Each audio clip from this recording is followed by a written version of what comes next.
Hello everyone, easy physics by N K channel पर आप सबका बहुत बहुत स्वागत है। आज का जो अपना टॉपिक है, एक समान चुंबकीय क्षेत्र। पहले अपन टॉपिक को उसके छोटे छोटे पार्ट्स के रूप में समझेंगे, उसके बाद विस्तारपूर्वक अध्ययन करेंगे। एक समान चुंबकीय क्षेत्र है। उस समान चुंबकीय क्षेत्र में आयताकार, आयत के आकार का धारावाही, जिसमें विद्युत धारा बह रही है, लूप यानी चालक तार है, वो आयत के ऊपर लपेटे हुए हैं। आयत के आकार के रूप में लूप फेरे बने हुए हैं। उस पर बल कितना लगेगा और बल आघूर्ण कितना लगेगा, दो भौतिक राशियां आपने को कैलकुलेट करनी है। तो सबसे पहले ये जो अपना टॉपिक है, इसका फिजिकल डायग्राम है वो अपने समझ में आना चाहिए। किस तरीके से कि मान लीजिए कि ये आपके पास दो चुंबक के ध्रुव रखे हुए हैं। पहले ये मेरे पास जो है वो एन ध्रुव है और दूसरा जो मेरे पास है वो एस पोल है। तो ये जो पेन की डायरेक्शन है, चुंबकीय बल रेखाएं हैं, वो उत्तरी ध्रुव से दक्षिणी ध्रुव की तरफ गति करती हैं। तो ये मेरे पास उत्तरी ध्रुव है और ये मेरे पास दक्षिणी ध्रुव है। तो इन दोनों ध्रुवों के बीच वाला जो एरिया होगा, यहाँ पर समान चुंबकीय क्षेत्र उत्पन्न होता है। और उस समान चुंबकीय क्षेत्र के अंदर आपने एक आयत के आकार का, इसको कुछ इस तरीके से समझ लीजिए कि ये मेरे पास दो यहाँ पे वाइट आपको नज़र आ रहे हैं, ये चुंबक का उत्तरी ध्रुव है और इसे अपन दक्षिणी ध्रुव कह रहे हैं। तो चुंबकीय बल रेखाएं उत्तरी ध्रुव से दक्षिण ध्रुव की तरफ जाएंगी, यानी इन दोनों ध्रुवों के बीच में समान चुंबकीय क्षेत्र उत्पन्न हो जाएगा। और उस समान चुंबकीय क्षेत्र में इस तरीके से कोई आयत के आकार का फ्रेम है और उस फ्रेम के ऊपर चालक तार के टुकड़े हैं, वो इस तरीके से लपेटे हुए हैं, चालक तार के फेरे लगे हुए हैं। ठीक है। और उस चालक तार के अंदर जब विद्युत धारा प्रवाहित करी जाएगी, तो इससे पहले आप लोगों ने एक वीडियो पढ़ा है जिसमें आपने देखा है कि समान चुंबकीय क्षेत्र में धारावाही चालक तार के ऊपर बल लगता है, जिसका फॉर्मूला आया था F बराबर I यानी करंट और लंबाई इंटू चुंबकीय क्षेत्र का सदिश गुणनफल, L vector cross B vector. उसका लिंक आप लोगों को डिस्क्रिप्शन में मिल जाएगा और ऊपर आप आई बटन के ऊपर जा करके उस टॉपिक को बहुत अच्छे से समझ सकते हैं, क्योंकि वो टॉपिक अगर आपको समझ में आएगा तभी आप इसको आगे पढ़ पाएंगे। और एक उसके लिए फ्लेमिंग के बाएं हाथ का नियम है उस चुंबकीय बल की दिशा ज्ञात करने का। तो वो जो चुंबकीय बल की दिशा ज्ञात करने का नियम है, उसका लिंक भी आपको डिस्क्रिप्शन में मिल जाएगा। तो जब इस चालक तार के अंदर विद्युत धारा प्रवाहित की जाएगी, तो इस तार को 3-4 भागों में अपन पढ़ेंगे। एक भाग ये हो जाएगा, दूसरा भाग ये हो जाएगा, 3 नंबर पे ये हो जाएगा और 4 नंबर पे ये हो जाएगा। तो इन चारों हिस्सों के ऊपर लगने वाले जो बल हैं, उनकी वैल्यू कितनी है और उनकी डायरेक्शन कितनी है, वो अपन कैलकुलेट कर लेते हैं। अभी थ्योरी जब पढ़ेंगे मैं आपको बता दूंगा। फाइनली जो मेरे पास रिजल्ट आएगा, वो रिजल्ट ये आएगा कि ये जो ऊपर वाला भाग है, इसके ऊपर जो बल है वो आपके इसके ऊपर की तरफ लगेगा। ये नीचे वाला भाग है, इसके ऊपर बल है वो नीचे की तरफ लगेगा। यानी ये वाला बल इसे ऊपर खींच रहा है, ऊपर जाना चाहिए, और नीचे वाला बल है वो इसे नीचे खींच रहा है, जिसकी वजह से ये नीचे आना चाहिए। और जब इन दोनों बलों का मान बराबर हो जाएगा तो वो दोनों एक दूसरे को निरस्त कर देंगे। ठीक है। उसके बाद में ये वाला जो हिस्सा है, इसके ऊपर जो बल है वो पृष्ठ के लंबवत अंदर की तरफ होना चाहिए, कागज के पृष्ठ के लंबवत अंदर की तरफ होना चाहिए। और ये वाला जो बल है, इसकी डायरेक्शन आपके ऊपर की तरफ आएगी, आपके पास की तरफ आएगी। तो ये दोनों बल भी परिमाण में समान और दिशा में विपरीत होने के कारण इनका जब आप सदिश योग करेंगे तो ये भी बराबर परिमाण और विपरीत दिशा में होने के कारण निरस्त हो जाएंगे।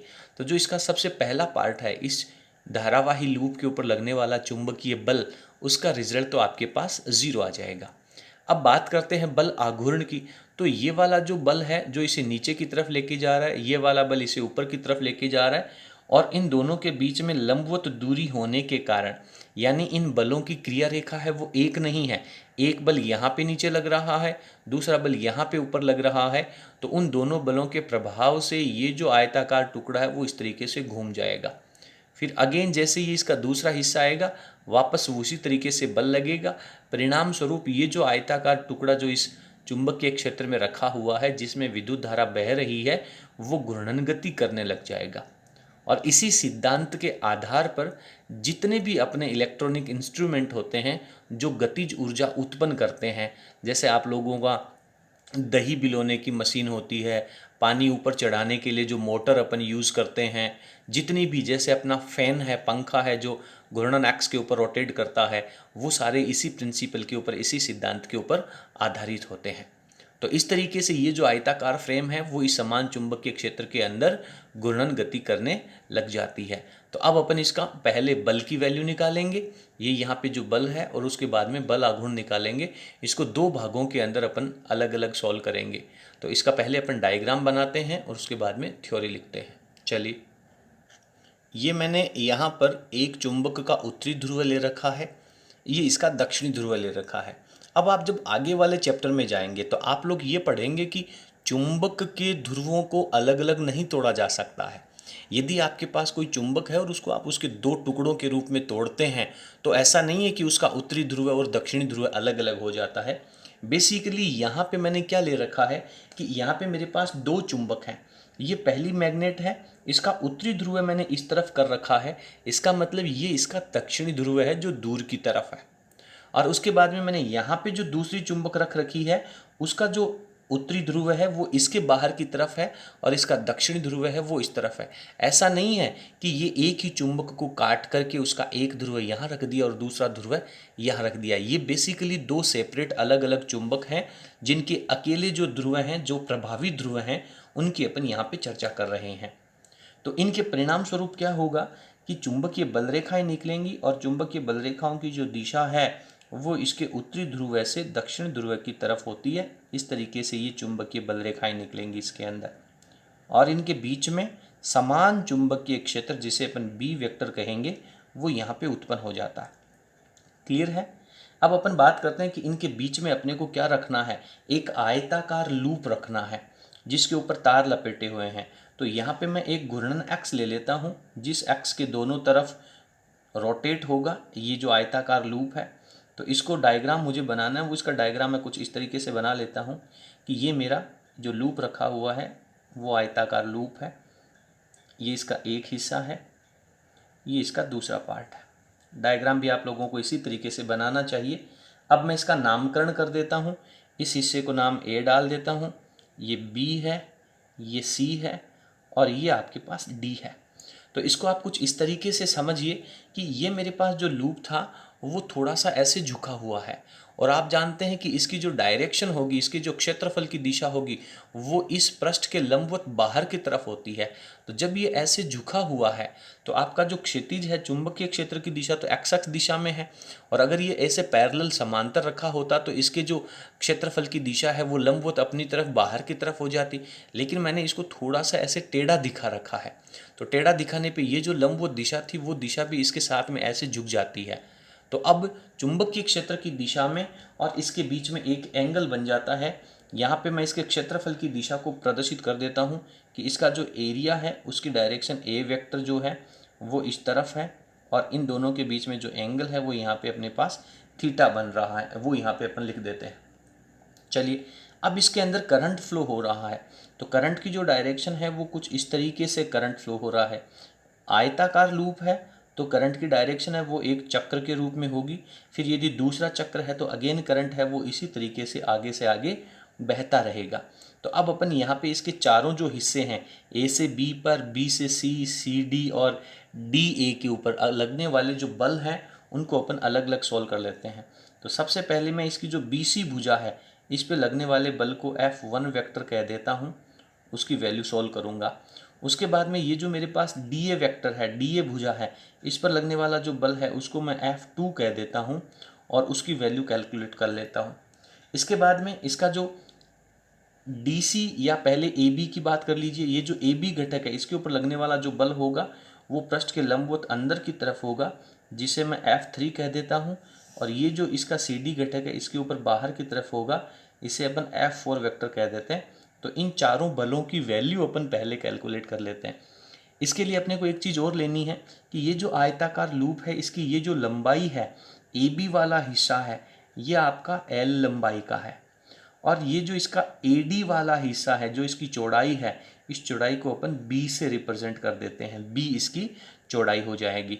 जो अपने पास फॉर्मूला होता ना, F बराबर I इंटू चालक तार की लंबाई L vector cross B vector. तो वो जो एल वेक्टर है, जो लंबाई है, जब आप ए बी हिस्से की और सी डी हिस्से की बात करेंगे तो लंबाई की जगह एल रखेंगे, और जब बी सी हिस्से की और ए डी हिस्से की लंबाई की बात करेंगे उस समय अपन इसकी वैल्यू को बी लिखेंगे। और इस चालक तार में जो बहने वाली करंट है वो समान करंट है, क्योंकि ये कहीं पर भी संधि नहीं बना रहा है। एक करंट है वो आगे से आगे पाइप के रूप में चालक तार में बह रहा है, तो करंट है उसकी वैल्यू आई है और वो हर जगह समान रहेगी। तो ये अपने पास डायग्राम बन जाता है। और अब अपन इसकी कहानी लिख लेते हैं पहले। तो जो अपने को दिया गया का पोर्शन होता है सबसे पहले अपन लिखते हैं।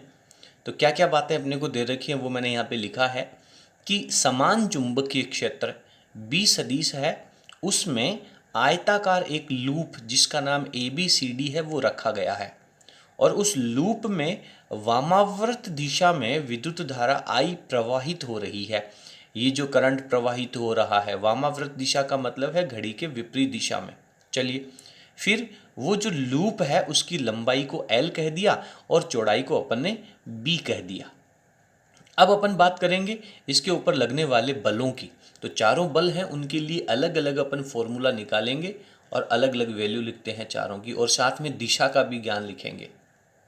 इसको अपन चार अलग अलग पॉइंट्स के रूप में लिखते हैं। पहला पॉइंट यहाँ लिखता हूँ मैं, इसकी जो भुजा है, सबसे पहले मैं ऊपर वाली भुजा की बात कर लेता हूँ। भुजा BC पर बल, तो BC भुजा के ऊपर बल कितना हो जाएगा। आप ये वाला जो पोर्शन है उसको आप नीचे लिखें तो बेटर रहेगा। डायग्राम को आप सेपरेट साइड में लिखें, उसके दोनों तरफ ना लिखें। मेरे पास यहाँ पे एक्स्ट्रा स्पेस है इसलिए मैं यहाँ पे लिख देता हूँ, ये आपको इसके नीचे लिखना चाहिए। तो भुजा BC के ऊपर जो बल है उसको मैं F1 वेक्टर कह रहा हूँ। उसकी वैल्यू अपन पिछले फॉर्मूले से जानते हैं I। इसकी जो BC की लंबाई है वो अभी आपने यहाँ पे पढ़ी है B है, और करंट की डायरेक्शन में आप उसको सदिश रूप में लिखेंगे तो B वेक्टर क्रॉस चुंबकीय क्षेत्र B वेक्टर हो जाएगा। क्लियर है। और F की जो डायरेक्शन है वो इसके ठीक ऊपर की तरफ है, तो इसे अपन लिखेंगे, इसकी डायरेक्शन को क्या लिखें, ऊर्ध्वाधर ऊपर की ओर, ऊर्ध्वाधर ऊपर की ओर, ऊर्ध्वाधर ऊपर, और इसे अपन इक्वेशन नंबर 1 डाल देते हैं। अब सेकंड पॉइंट पे आ जाते हैं। सेकंड पॉइंट आपने 20 जो F2 वेक्टर है वो नीचे वाले DA भुजा पर लिखा है, तो अब अपन लिखते हैं भुजा DA पर बल। तो ये जो DA पर बल है इसे मैं लिखता हूँ F2 वेक्टर। करंट तो मेरे पास वही है, लंबाई भी इसकी वही है और चुंबकीय क्षेत्र भी वही है। तो ये जो चुंबकीय बल होगा ये ठीक नीचे की तरफ हो जाएगा, तो इसकी डायरेक्शन लिखेंगे अपन ऊर्ध्वाधर नीचे की तरफ, ऊर्ध्वाधर नीचे। इसे अपन इक्वेशन नंबर 2 कह देते हैं। अब होगा क्या कि F1 वेक्टर और F2 वेक्टर दोनों का परिमाण तो बराबर है और दिशाएं विपरीत हैं, तो समीकरण नंबर 1 और 2 से अपन लिख सकते हैं। इसलिए जो F1 वेक्टर है और जो F2 वेक्टर है दोनों का परिमाण बराबर है और डायरेक्शन अपोजिट है, तो ये आपके पास इन दोनों का रिजल्ट आ जाता है। अब इसी तरीके से अब अपन इसकी नेक्स्ट भुजा की बात कर लेते हैं। यहाँ पे लिख लेता हूँ मैं पॉइंट नंबर जो 3 है, भुजा A से B की तरफ चलते हैं, AB भुजा की बात करते हैं। भुजा AB पर बल, तो इसका बल को अपन कह देते हैं F3 वेक्टर। तो ये हो जाएगा करंट, लंबाई को इसको लिखेंगे आप L वेक्टर, चुंबकीय क्षेत्र को लिखेंगे B वेक्टर, और ये जो है ये कागज का जो तल है, कागज के तल के लंबवत अंदर की तरफ जा रहा है। इस तरीके से अंदर की तरफ जा रहा है, लंबवत अंदर। ठीक है। अब अपन इसकी चौथी भुजा की बात कर लेते हैं, जो लास्ट वाली भुजा रह जाती है, भुजा CD पर बल। CD भुजा है उसके ऊपर बल की वैल्यू निकाल लेते हैं, जिसे अपन F4 वेक्टर कह देते हैं। करंट वही है, लंबाई वही है, चुंबकीय क्षेत्र भी वही है। ये हो जाएगा कागज के तल के लंबवत बाहर की तरफ। तो इन दोनों का जब आप रिजल्ट पढ़ेंगे तो F3 वेक्टर और F4 वेक्टर हैं, ये परिमाण में बराबर और दिशा में विपरीत है। तो इस तरीके से जब अपन इन चारों का रिजल्ट लिखते हैं, चारों का परिणाम लिखते हैं, अतः आयताकार लूप पर परिणामी बल, तो परिणामी बल का मतलब हो गया, आप इनका सदिश योग कर दीजिए। तो सदिश योग जब करेंगे तो F वेक्टर जो आएगा वो F1 vector plus F2 vector plus F3 vector और plus F4 vector. F1 vector को मैंने F1 वेक्टर कह दिया, प्लस इसके बाद में मैं बात कहूँ कि जो F2 वेक्टर है, तो ये माइनस यहाँ से हटा करके मैं इस तरफ लिख सकता हूँ, दोनों में से एक तरफ माइनस आएगा, तो F2 वेक्टर की जगह माइनस F1 वेक्टर लिख सकता हूँ। तो ये हो जाएगा minus F1 vector plus F3 vector कह देता हूँ इसको, और इसकी जगह F4 की जगह लिख सकता हूँ मैं माइनस F3 वेक्टर। ठीक है, F1 वेक्टर से F1 वेक्टर, F3 से F3 कैंसिल आउट हो जाएगा, परिणामी जो F आएगा वो आपके पास 0 आ जाएगा। तो इस तरीके से समान चुंबकीय क्षेत्र के अंदर यदि कोई आयताकार लूप रखा हुआ है तो उसके ऊपर लगने वाला जो चुंबकीय बल है उसका परिणामी वैल्यू है वो 0 हो जाएगा। और बल जो होता है वो केवल स्थानांतरण गति करवाता है। स्थानांतरण गति का मतलब है एक जगह से वस्तु उठ करके दूसरी जगह चली जाना। तो ये जो आयताकार लूप है इसके ऊपर लगने वाला परिणामी बल 0 है, इसलिए ये एक जगह से उठ करके दूसरी जगह नहीं जा सकता, यानी कि ये स्थानांतरण गति तो नहीं करता है। तो इसके आधार पर मैं इसका एक स्टेटमेंट लिखता हूँ, स्थानांतरण गति नहीं करता है। ठीक है, चलिए अब इसका जो सबसे इम्पोर्टेंट पार्ट आता है वो आता है इसकी घूर्णन गति का, तो उसको भी अपन आगे समझते हैं। थोड़ा सा अपन कॉपी को आगे कर लेते हैं। अब अपन इसके ऊपर लगने वाले बल आघूर्ण की गणना करते हैं। तो यहाँ पे अगेन आपके पास समान चुंबकीय क्षेत्र दिया हुआ है और वो जो आयताकार लूप था उसकी केवल एक भुजा का डायग्राम अपन यहाँ पे बना लेते हैं। तो इसकी जो एक भुजा है, जो ऊपर वाली भुजा BC है, उसकी चर्चा अपन यहाँ पे कर लेते हैं। तो ये मेरे पास इसकी BC भुजा है, इसको मैं B किनारा कह देता हूँ और इसको मैं C किनारा कह देता हूँ। इसके बाद में ये जो B किनारा है इसके ऊपर लंबवत अंदर की तरफ जो बल लग रहा था जिसे आपने F3 वेक्टर कहा है, और ये जो इसका C किनारा है इसके ऊपर लंबवत बाहर की तरफ एक बल लग रहा है जिसे अपन ने F4 वेक्टर कहा है। और ये जो BC भुजा है इसकी जो चौड़ाई है वो अपन ने B कही है। इसके बाद में इसका जो क्षेत्रफल है उसकी डायरेक्शन ठीक बाहर की तरफ है, और ये इस क्षैतिज के साथ में बनने वाला जो एंगल है वो आपका थीटा है। तो जब ये एंगल थीटा यहाँ पे है तो इस B पॉइंट से लेकर के C पॉइंट के बीच की जो लंबवत दूरी है, यानी कि इस B को अपन पीछे की तरफ बढ़ाते हैं और यहाँ से अपन लंब खींचते हैं इसके ऊपर, तो ये इन दोनों बलों के बीच की लंबवत दूरी हो जाएगी, क्रिया रेखा के बीच की दूरी हो जाएगी। F3 बल नीचे की तरफ लग रहा है और F4 बल है वो आपके पास इस तरफ लग रहा है। तो इन दोनों के बीच की जो लंबवत दूरी है वो आपके पास ये वाली दूरी शेष रह जाती है। ये F3 की डायरेक्शन है, ये F4 की डायरेक्शन है, इसकी वैल्यू अपने को निकालनी है। जब ये वाला एंगल थीटा यहाँ पे आता है तो जितना एंगल ये बनेगा उसी के अकॉर्डिंग ये कोण थीटा हो जाएगा। जब ये एंगल थीटा है तो थीटा के सामने वाली जो भुजा होती है वो आपका साइन का घटक होता है, तो ये B साइन थीटा का घटक हो जाएगा।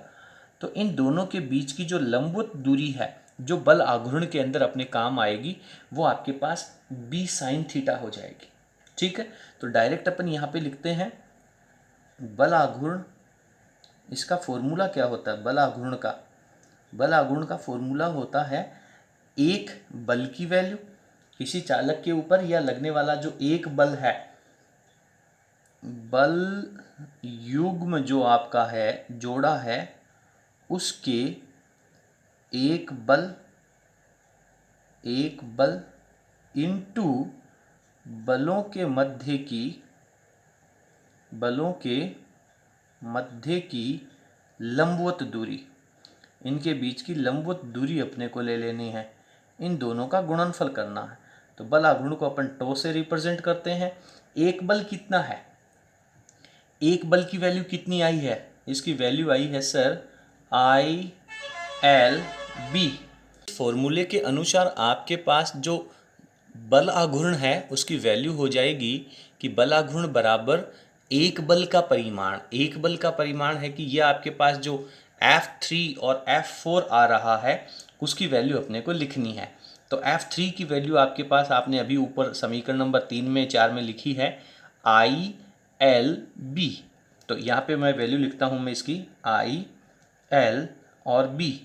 उसके बाद में मुझे वैल्यू लिखनी है इसके लंबवत दूरी की, और लंबवत दूरी अभी आपने पढ़ी है कितनी है, B sin थीटा। तो ये वैल्यू अपन लिख देते हैं। इसमें से I को अपन बाहर ले लेते हैं, लंबाई और चौड़ाई को एक साथ लिखते हैं, चुंबकीय क्षेत्र और साइन थीटा हो जाएगा। इसके बाद में लंबाई इंटू चौड़ाई क्या हो जाएगा, ये जो आपके पास आयताकार लूप बना था उसकी लंबाई इंटू चौड़ाई यानी उसका क्षेत्रफल हो जाएगा। तो ये आपके पास टो बराबर हो गया I area B sine theta. मैं यहाँ पे रेफरेंस डाल देता हूँ चूँकि जो एरिया है वो लंबाई इंटू चौड़ाई का गुणनफल है।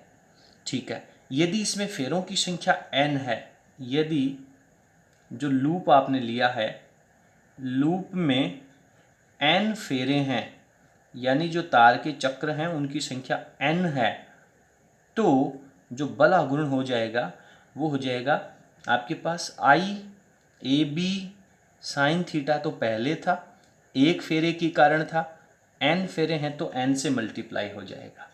तो इस तरीके से अपन टो बराबर NIAB साइन थीटा का फॉर्मूला है वो निकाल करके सामने लेके आते हैं। इसके बाद में जब आप चुंबक के लिए आगे वाले टॉपिक में इसकी और वैल्यू पढ़ेंगे उस समय अपने पास इसका एक नया और फॉर्मेट आएगा जिसे अपन अलग से सॉल्व करेंगे। अभी के लिए आप केवल आप इसको इतना ही समझ लीजिए। यदि मैं इसको सदिश रूप में लिखूं तो सदिश रूप में लिखने का मतलब है कि वेक्टर जब मैं यहाँ पे लगाऊंगा तो n मेरे पास अदिश राशि है, I मेरे पास अदिश राशि है।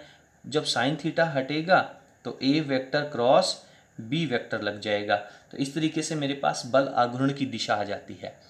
तो बल आघूर्ण है वो सदिश क्षेत्रफल और चुंबकीय क्षेत्र इन दोनों की दिशाओं के सदिश गुणनफल के परिणाम स्वरूप लंबवत दिशा में बल आघूर्ण अपने पास आता है। ठीक है, जिस तरीके से आप लोगों ने विद्युत क्षेत्र के अंदर बल आघूर्ण टो बराबर PE साइन थीटा निकाला था उसी प्रकार से इसके अंदर NIAB साइन थीटा आता है। तो अभी के लिए आप इसको इतना समझ लीजिए, बाकी अपन इसको आगे के टॉपिक्स के अंदर और अच्छे से क्लियर कर लेंगे। चलिए, इसी सिद्धांत पर, ये जो सिद्धांत अपन ने काम में लिया है इस सिद्धांत के ऊपर वो सारे इलेक्ट्रॉनिक इंस्ट्रूमेंट काम करते हैं जो विद्युत ऊर्जा प्रवाहित करने पर घूर्णन गति करते हैं या फिर गतिज ऊर्जा उत्पन्न करते हैं, जो घूमने का काम करते हैं। जो आपके कूलर हैं, फैन हैं, एग्जिस्ट फैन हैं, जितने भी जो रोटेट होते हैं, रोटेशन गति करते हैं, वो सब इसी सिद्धांत के ऊपर आधारित होते हैं। इसके बाद में आप लोगों की बुक में बहुत सारे एग्जाम्पल्स दे रखे हैं, उनको देखने के लिए प्लीज़ बने रहिए हमारे साथ। अगले वीडियो में हम इसी टॉपिक से रिलेटेड, इसी टॉपिक के ऊपर डिपेंडेंट, इन्हीं फॉर्मूलों के ऊपर डिपेंडेंट इम्पॉर्टेंट क्वेश्चंस लेके आएंगे जो बोर्ड परीक्षाओं के साथ साथ प्रतियोगी परीक्षाओं में भी बहुत महत्वपूर्ण है। बहुत बहुत धन्यवाद। यदि आप लोगों को हमारा टॉपिक, हमारा कंटेंट समझ में आया हो तो प्लीज़ आप इसे लाइक ज़रूर कीजिए और अपने फ्रेंड्स के साथ शेयर करना ना भूलें। थैंक यू, धन्यवाद।